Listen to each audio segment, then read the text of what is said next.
The Carolina Panthers have gone through free agency. They've gone through the draft. They've gone through OTAs, and they just finished up minicamp. And with that being said, what are fair expectations for Ejiro Evero's defense? A listener wants to know, and I'm going to answer on this weekly Friday mailbag edition of Locked On Panthers.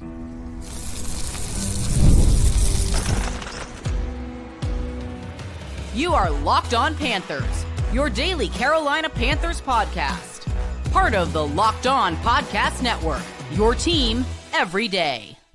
Welcome into another edition of the Locked On Panthers podcast, the part of the Locked On Podcast Network. I'm your host, as always, Julian Council, talking Carolina Panthers with you every Monday, Wednesday, and Friday as we're in off-season mode. And I know, I told you a couple weeks ago when off-season mode began, I'd be talking to you on Mondays, Wednesdays, and Fridays. It's been, maybe a Tuesday, maybe a Wednesday, maybe a Thursday, then Friday. But starting on Monday, our position group breakdowns are going to begin, starting off with quarterbacks, and that will be the beginning of Monday, Wednesday, and Friday for the next 4 weeks before we go back to our in-season mode in the middle of July, the week prior to training camp. So what you got to do, by the way, y'all, is watch the show here on YouTube and listen wherever you listen to your podcast, and go ahead and subscribe if you feel like it, so you get every single one of those episodes. And the mailbag, it's on hiatus right now. We'll be back maybe in August, maybe week 1 when it becomes the Wednesday mailbag during the regular season. For folks who are not aware, that's what we do here during the regular season on this show. Either way, you can still at me or DM me over on Twitter at Julian Council. Anytime you have a question, I can answer it still. And you can just follow me also on Julian Council on Twitter or Blue Sky if you feel like it. Today's episode of Locked On Panthers is brought to you by Game Time. Download the Game Time app, create an account, and use code LOCKEDONNFL for $20 off your first purchase. All right, let's get into it. A weekly Friday mailbag. One final time here before the mailbag's gone until September. And on Fridays, maybe gone until, fingers crossed, February. Either we'll get into it now. Chuck saying, hey, Julian. Hey, Chuck. Now that we have a better feeling of the roster overall post-draft, OTAs, and into minicamp, what do you feel is a reasonable expectation for Ejiro Evero's defense, in particular pass rush, to show a tangible improvement? Is it 3 games, 6 games, 9 games in? I'm just saying, I can't see him keeping his job another full year. The defense shows very little to no improvement with all the work Dan and Brandt did to get him better players. Your thoughts on a reasonable expectation for Double E in 2025? Well, let me say this about any sort of mid-season firing. As we have seen in the past, that doesn't really do a lot. Yeah, I know. Steve Wilkes came in, turned things around. They went 500 in the second half, not really the second half, but in those games where he was the head coach. And that was awesome. But typically, the offense continues to suck like it did when Jeff Nixon took over once Matt Rule decided to have the bye week and let Joe Brady work all week and then fire him right as they were coming back on that Sunday, which was pretty dirty. We typically do not see improvements when Frank Reich decided, okay, fine. Thomas Brown, you call plays. Didn't get really any better. And then when he went back to Frank Reich, didn't really get any better. So typically when you see these in-season coaching changes, ain't nothing get any better, y'all. So don't really know what the appetite is. I guess it quenches your thirst for blood, and then the team continues to lose games, and then you still feel terrible. So I don't really know if it matters. I guess if they're just completely terrible, maybe they make a change, but I don't think if they're completely terrible, they make a change that it's going to change anything. But as far as your question, as far as what are reasonable expectations, now, with the plan I have, the state of the defense is not going to happen until July 15th. So we have over a month until I'm going to really answer this question for you, Chuck. But I will tell you this. Dave Canales told us on Wednesday after day 2 of mandatory minicamp that he would not know who this team is until week 4, week 6. So I would say, as far as when you're looking for a timeline of, is this defense going to be better, we should know by week 4 or week 6 who this defense is going to be. Now, if you look at just every single level of the defense, like defensive line, when Derrick Brown went out, they were cooked. A'Shawn Robinson, I thought he played admirably last year. But if A'Shawn Robinson's your top defensive tackle, you're in trouble. good player still, but he's not a guy that you really want to depend upon. Now they've added Bobby Brown III. Shai Tuttle's come back. He's going to be a backup this upcoming season. They added Turk Wharton. They drafted Cam Jackson. They still got LeBron Ray. They have Jaden Crumedy, who they drafted last year in the 6th round out of Mississippi State. The depth appears to be much better than it's been over the last couple of years when they've asked guys like Shai Tuttle to play far more snaps than any serious winning football team should be asking Shai Tuttle to play. So you look at just the interior of the defensive line and stopping the run, like that should be improved because Brown's back, healthy, fingers crossed, and the guys around him are better and more experienced, and there's more depth.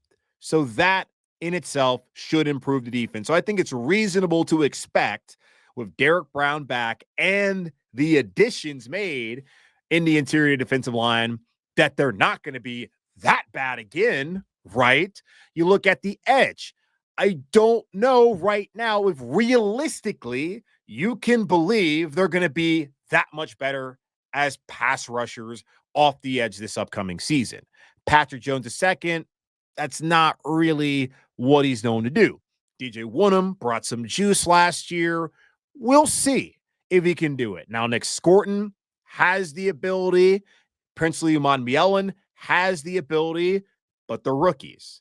And sometimes, typically, it takes time for a rookie to really make a big impact, especially at edge rusher. So I'm not ready to sit here and to reasonably expect a step forward. I would think that our reasonable expectations are probably going to still be one of the worst pass rushing groups in the NFL. But that does not mean that with time and age, that it does not become a halfway decent unit in 26, and dare I say a good unit moving forward from that with the 2 additions that they made there on day 2 of the draft in Nick Scorton and Princely Umanmielen. Looking at corner, very reasonable to expect that those guys back both healthy like they were last year, that they would be even better a second year together and that there would be an improvement. And then you look at the nickel, like there were some issues there of who was going to really be that guy. It was Troy Hill for a time, it was Dane Jackson for a time, and then it was Shaw Smith-Wade for a time. He gets hurt. So there was just a bunch of guys coming in and out of that position group. If Shaw's able to hold it down, I would think that cornerback room gets better because of that. And then the improvement, or at least the development I'm hearing from Shamar Bartholomew that was seen over the last couple of weeks, especially mandatory minicamp, that should lead to the cornerback room being better this year. So I think that's reasonable.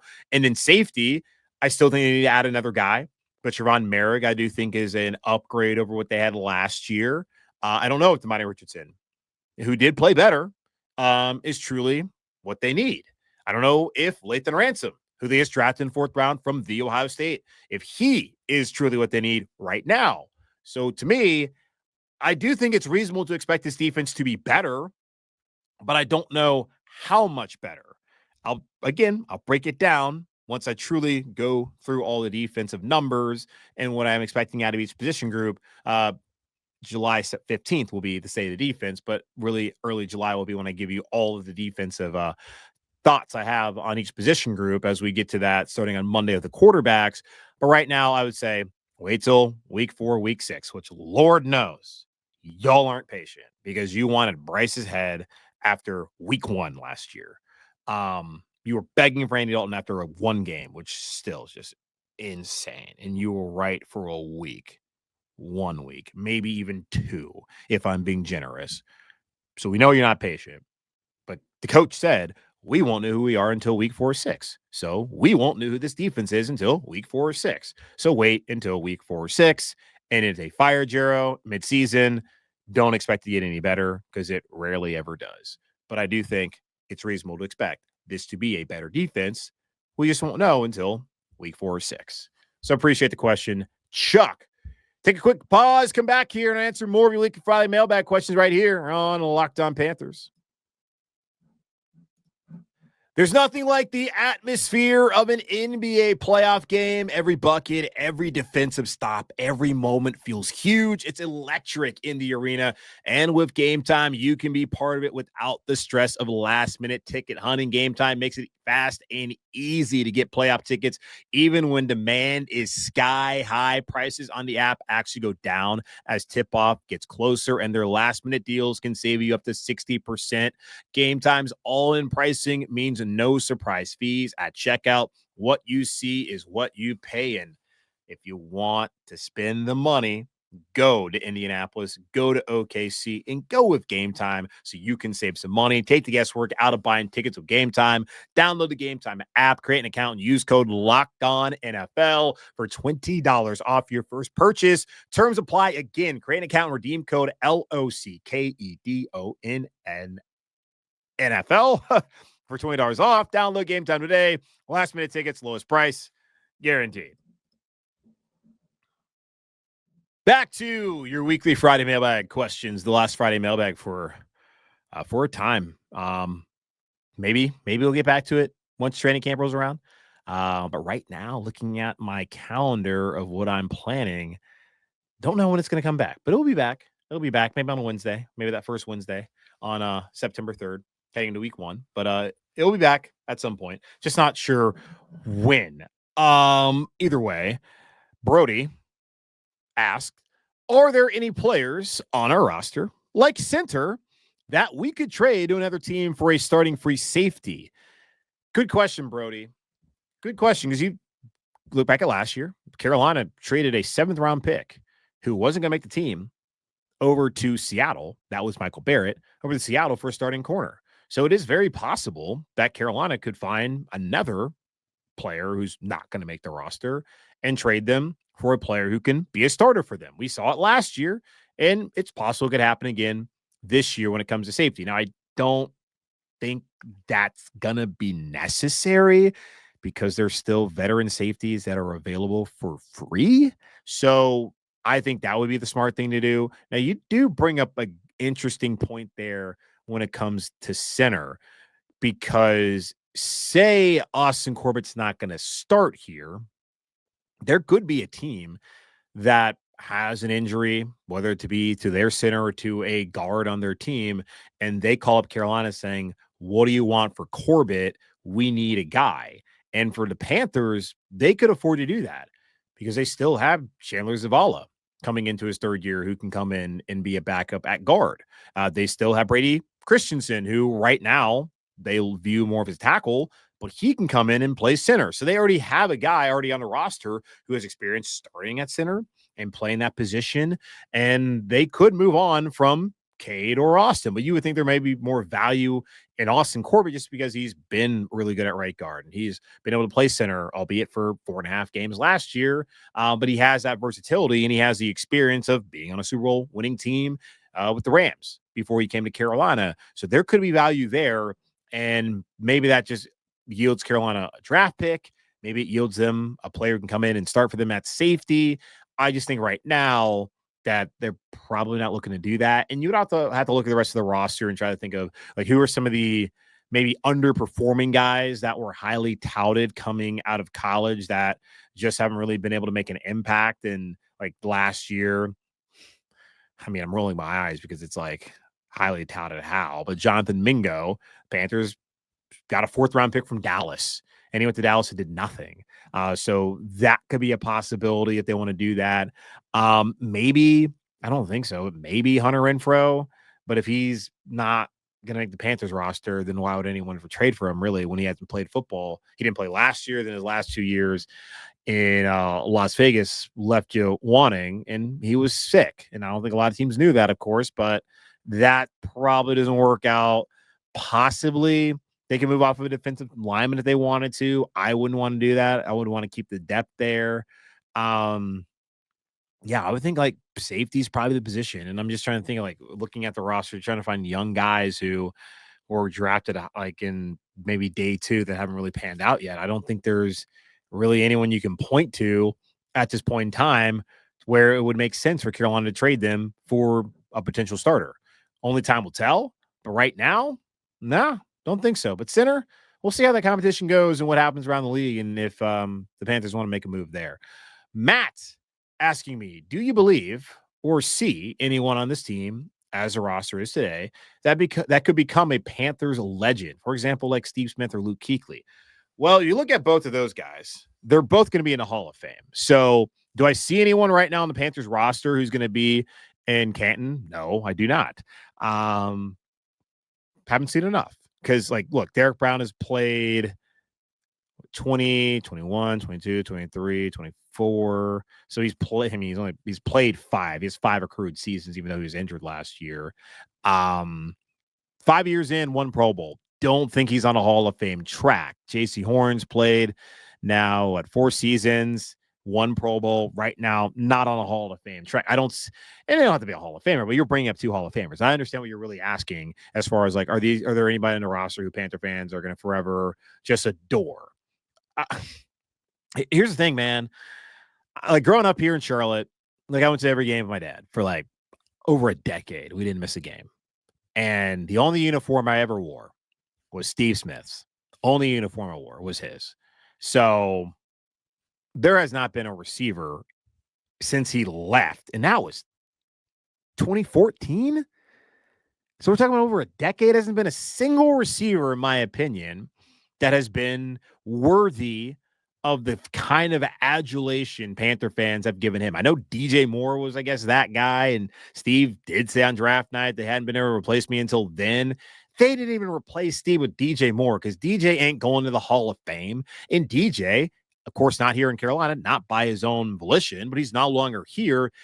He isn't that guy. So, I mean, Luke, like, there's been plenty of good linebackers here. I mean, the general manager is the linebacker. I mean, the keep pounding phrase because of Sam Mills. Like, this has been, like, the place. I mean, John Beeson was great. Obviously, Luke was outstanding. Thomas Davis was outstanding.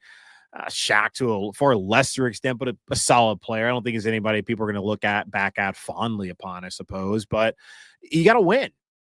And right now, Derrick Brown's not won anything. JC Horn has barely been healthy, and when he's been healthy, he's been good. They didn't win last year. I mean, maybe Bryce Young, certainly, if they win and they get back to what they were doing, like, everyone's going to love Cam, but Cam just had something different about him. And still people, while he was here, hated Cam because he was a cross-dresser, and he was all about himself. All that BS, that wasn't even true. Yeah, I mean, his wardrobe is interesting, still is. But, fashion, whatever. So you got to win, first and foremost. Like, that's what matters. I mean, there's guys like Wesley Walls who, I mean, he played in some teams that are winning, but he was one of the first early guys to come here and for people to really hold on to. It comes down to that.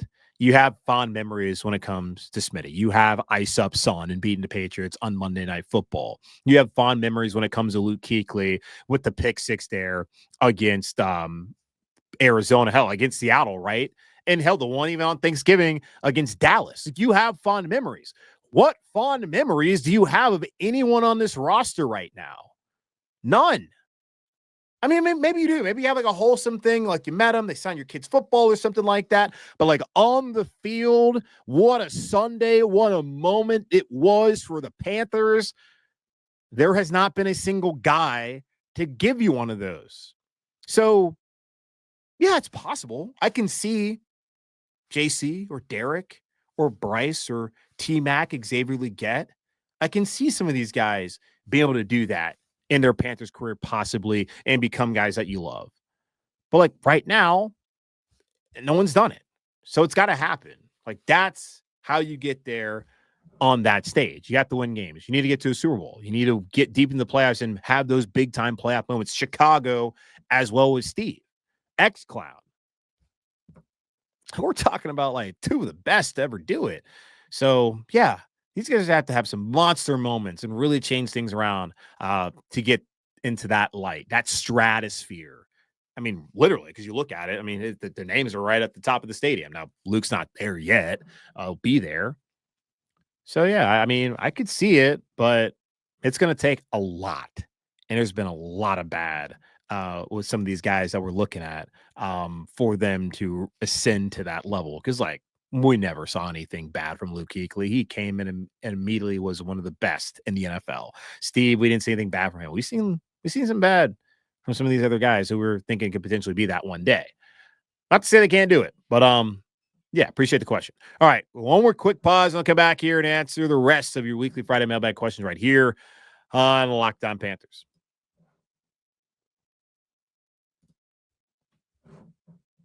Couple more questions here on the weekly Friday mailbag here on Locked On Panthers. Now over to Don, who asked, he has a series of questions, and I'm going to be nice enough to just answer all of them. Don asking first, how did we get Princely in the third round? He led the SEC in sacks and was SEC first team. How does that not warrant a higher grade for him? What negatives should we be expecting from him? Well, he played 5 years of college ball, so he's a little bit of an older prospect. Look at Nick Scourton, who went ahead of him in the second round. Scourton spent 3 years in college, so the age was a factor. Also, you have to look at that wasn't the best against the run, and his job is not just to get after the passer. It's assignment football. Like, you got to do your 111th. There are going to be times where they ask him to set the edge. There are going to be times they're going to ask him, hey, take on blockers and let somebody come out there and clean things up, which is basically the same thing. There's going to be times they ask him to drop back in coverage. There's going to be times where they ask him to be a decoy or to go out to the passer. Like, it's not going to simply just be go get to the passer. You have to do more, and there are more than one down. Like, is he an every down player right now? No. So if you're not an every down player and you're a little bit older, even if you were first team all SEC, we need to see more. So that's what it is. Not a big deal. They got him in third round. Be happy about it.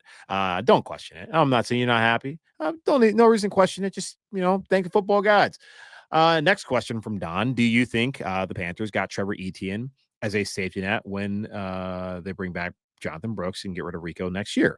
Certainly, that is a sound logic because Rico Dow was on a 1-year deal, and I would imagine he's going to look for another home next season. Maybe he wants to stay in Carolina. But yeah, they like Trevor Etienne.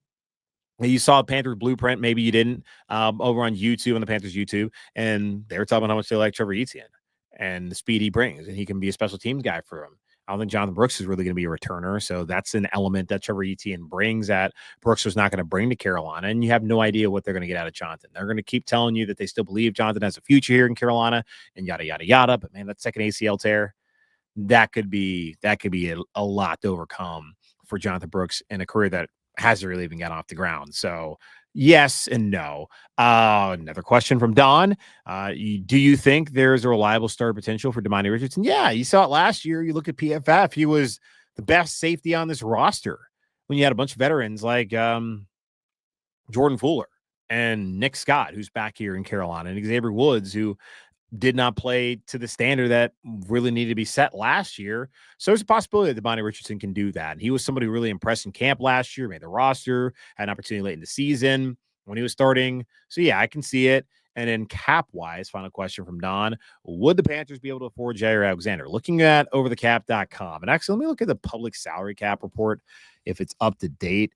It is. The Panthers have $17.7 million of cap room. Now, the Fitterer way of thinking, which is probably the Morgan way of thinking, you want to have about like 8-10 million in season to make some moves, and you can roll some of that over. So yeah, they have the cap space. I'm sure Brant Tillis can find a way to finagle it to where the cap hit won't be crazy. They could add some void years on. They want to do that. So yeah, I think they have the cap room to do it.